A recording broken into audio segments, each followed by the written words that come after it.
नमस्कार दोस्तों, मैं रविंद्र रावत आप सभी का स्वागत करता हूं।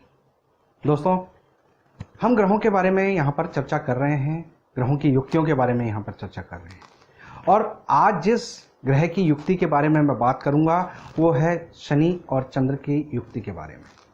दोस्तों, शनि और चंद्रमा जब आपस में मिलते हैं तो इसको विष योग कहा गया है। यह हमारे जीवन पर, हमारे मन पर, हमारे धन पर प्रभाव डालते हैं। इसका हमारी कुंडली में क्या फल हो सकता है, यह हमारे लिए कहाँ तक शुभ है और कहाँ तक अशुभ, और उसके लिए क्या परहेज और क्या उपाय हो सकते हैं, वो सारी चर्चा आज मैं इस वीडियो में करने वाला हूं। लेकिन उससे पहले आपको याद दिला दूं, अगर आपने अभी तक हमारे चैनल को सब्सक्राइब नहीं किया है तो प्लीज़ पहले उसे सब्सक्राइब करें, ताकि हमारे द्वारा जो भी जानकारी दी जाती है वो बेरोक टोक आप तक पहुँच सके। तो दोस्तों, शुरू करते हैं। दोस्तों, सबसे पहली बात तो ये समझने की ज़रूरत है कि शनि और चंद्रमा ये दोनों विपरीत ग्रह हैं। ये एक शनिदेव जो हैं वो दैत्य पक्ष में आ जाता है और चंद्रमा जो हैं वो देव पक्ष में आ जाते हैं। इन दोनों की युक्ति जब आपस में होती है तो ये हमारे मन पर प्रभाव डालती है। मन पर प्रभाव क्यों डालती हैं? क्योंकि चंद्रमा मन से संबंध रखता है और शनि अंधकार से संबंध रखता है। अंधकार और मन यानी ये दोनों जब मिल जाते हैं, यानी आपका मन हमेशा अंधेरे से डरता है या अंधेरे में आपको भय होता है कि आपके साथ क्या घटना घट जाएगी। जो घटना घटती है वो काल्पनिक होती है, यानी आपको भूत का डर लगता है, आपको जंगली जानवरों का डर लगता है, आपको कीट पतंगों का डर लगता है या किसी भी तरह का और भय लग सकता है, यानी वो भ्रमित है। तो वो भ्रम कौन है? वो केतु है, एक छिपा हुआ डराने वाला रहस्य। तो दोस्तों, सबसे पहली बात तो ये समझने की जरूरत है कि जब चंद्र और शनि मिलते हैं तो केतु की उत्पत्ति होती है या कृत्रिम रूप से केतु बनते हैं, या जिसको हम लाल किताब में मसनूई केतु कहा जाता है, नीच का केतु कहा गया है। अंधेरे में ही इंसान डरता है, अंधेरे से ही इंसान को डर लगता है, उसको भूत का भ्रम होता है, यानी केतु की नीच प्रवृत्ति यहाँ पर जागृत होती है। दोस्तों, जब भी ये कुंडली में योग बनता है तो इसको अंधा घोड़ा भी कहा गया है। लाल किताब में इसको बड़े अच्छे तरीके से समझाया गया है कि ऐसा घोड़ा, क्योंकि चंद्रमा को यहाँ पर घोड़ा भी माना जाता है और शनि अब अंधा हो जाता है, अंधा घोड़ा बना दिया गया। यानी ऐसा इंसान जीवन में भटकता रहता है, उसको दिशा नहीं मिल पाती, वो जीवन में संघर्ष इसी बेस पे करता रहता है कि उसे एक्चुअल में अपने टारगेट का पता ही नहीं होता। जब भी शनि और चंद्रमा कहीं पर कुंडली में इकट्ठे होंगे तो सबसे पहले चंद्रमा का नाश होगा और केतु पर उसका इफेक्ट आएगा। केतु यानी आपकी परख, केतु यानी आपकी इंट्यूशन पावर, केतु यानी किसी भी चीज की गहराई।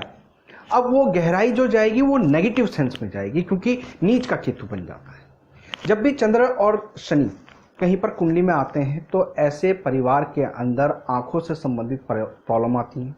जो घर की स्त्रियां होती हैं, खासकर माता तुल्य जो स्त्रियां होती हैं, उनको परेशानी आती है, घुटनों की दिक्कतें आती हैं, दांतों की दिक्कत आती हैं, और जो शरीर में अलग अलग जोड़ होते हैं उन पर उनको परेशानियां आती हैं। चंद्र और शनि अगर किसी पुरुष की कुंडली में बना हुआ है तो ये योग उनको आर्थिक रूप से परेशान करता है। वो इंसान, उसको पता ही नहीं होता कि उसका पैसा आ कहाँ से रहा है और जा कहाँ रहा है।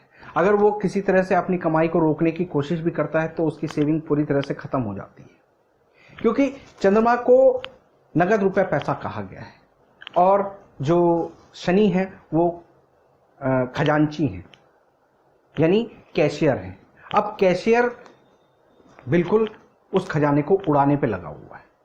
तो यहां पर यह समझने की जरूरत है कि जब भी चंद्र और शनि का योग आता है तो ये इफेक्ट देता है आपके धन पर, आपके मन पर और आपकी आंखों पर।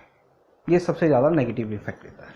जिस भी कुंडली में चंद्र और शनि का योग होगा तो ये कहीं ना कहीं माता को इफेक्ट करेगा, साथ में आपकी एजुकेशन को कहीं ना कहीं बीच में ब्रेक करवाएगा। अगर किसी तरह से आपकी एजुकेशन पूरी हो भी जाती है तो आप उस ट्रैक को बदल देंगे। इस योग के कारण इंसान अपने नकद रुपए पैसे को ढंग से संभाल नहीं पाता, विचारों में नेगेटिविटी आती है, जिसके कारण डिप्रेशन की स्थिति आती है। ऐसा इंसान अक्सर अपनी एक बात से हमेशा पलट जाता है, उसको पता ही नहीं चलता कि मैं किस ट्रैक पे बात शुरू करी थी और कहाँ चला गया। जब ये योग कुंडली में आ जाता है तो लंबी बीमारियां देता है, जैसे कि आपको अर्थराइटिस या फिर जो जोड़ों के दर्द वाली प्रॉब्लम्स होती हैं उस तरह की प्रॉब्लम देता है। आपको यहाँ पर थायराइड जैसी लंबी बीमारी ये भी देता है। अगर इस योग को हम खराब करते रहें तो नाभि के नीचे के रोग, पथरी, अपेंडिक्स, किडनी, मूत्र संबंधी परेशानी। अगर ये स्त्री की कुंडली में योग है तो इसके कारण स्त्रियों को जो मासिक धर्म होता है उसमें भी दिक्कत आती है। साथ में ही ब्लड से रिलेटेड प्रॉब्लम्स फेस करनी पड़ती हैं और गर्भ धारण करने में दिक्कत आती है। दोस्तों, इस योग को ठीक करना बहुत जरूरी है, क्योंकि ये योग कुंडली में अंधेपन को देता है। जो चंद्रमा है वो आपके सुख को रिप्रेजेंट करते हैं, आपके घर परिवार को रिप्रेजेंट करते हैं। और जब शनि ने उसको ग्रहण लगा दिया, शनि ने उसका विष योग बना दिया, तो आपके जीवन में सुख की कमी आनी शुरू हो जाती है। आप अपने मन से प्रसन्न नहीं हो पाते। भले ही सुख सुविधाएं पूरी हों फिर भी आप उस चीज़ को एंजॉय नहीं कर पाते, अपने आप में दुखी रहते हो और डिप्रेशन के हालात पैदा हो जाते हैं। तो इस योग को ठीक कैसे करें? सबसे पहली बात कि इस योग को ठीक करने के लिए आपको चंद्रमा को स्ट्रॉन्ग करना चाहिए। चंद्रमा को स्ट्रॉन्ग कैसे किया जाए? अपने स्नान के पानी में कच्चा दूध मिला के नहाएं, अपने घर में गंगा जल स्थापित करें, चांदी अधिक से अधिक शरीर पे और घर में स्थापित करें। लाल किताब में इसके लिए एक बहुत अच्छा और बहुत सटीक उपाय बताया गया। थोड़ा सा मुश्किल है, लेकिन मैं आपको बता दूं कि आप जब भी कोई घोड़ी बच्चा देती है तो उसके बाद वो जो पहला दूध होता है उसको एक कांच की बोतल में बंद करके आप अपने घर में रखें तो उससे आपको फायदा मिलता है। दो रंगा जानवर कोई भी आपको मिले तो उसको काली शाही लगाएं तो उससे भी आपको इसमें फायदा मिलता है। लेकिन ये चीज़ें थोड़ी सी अनप्रैक्टिकल हो जाती हैं, तो इसके लिए जो मेरे शोध से, जो मेरी प्रैक्टिस में मैंने देखा है कि सबसे ज़्यादा फायदा मिलता है नाक छेदन से, क्योंकि शनि को कंट्रोल करने के लिए बुध का उपाय सबसे लाभकारी होता है। और चंद्रमा को जितना स्ट्रॉन्ग कर सकते हैं आप करें। जब भी शनि खराब होते हैं तो ऐसे में आपको चंद्रमा को स्ट्रॉन्ग करने के लिए अपने माता के चरण छूकर आशीर्वाद लेते रहना चाहिए। जब मौका मिले तब कभी गंगा जी में स्नान करें, क्योंकि गंगा जी को पूर्ण रूप से चंद्रमा माना गया है। वैसे किसी भी नदी नहर में आप स्नान कर सकते हैं, उससे आपको फ़ायदा मिलता है। या फिर आप किसी ऐसे स्थान पर जो पहाड़ी इलाका हो, वहाँ पर कोई झरना गिर रहा हो तो उसके नीचे स्नान करते हैं तो उससे भी इस योग में आपको बहुत फ़ायदा मिलता है। आपको जितना हो सके लाइट कलर्स को आप पहनें। ध्यान रहे कि आपको अपने सर पर काली डाई बिल्कुल भी नहीं लगानी है। ये छोटे छोटे उपाय जब आप करते हैं तो आप इस योग के नेगेटिव प्रभाव से काफ़ी हद तक बच जाते हैं। उम्मीद करता हूँ कि ये सारे उपाय आप अपनाकर योग का फ़ायदा उठा पाएंगे।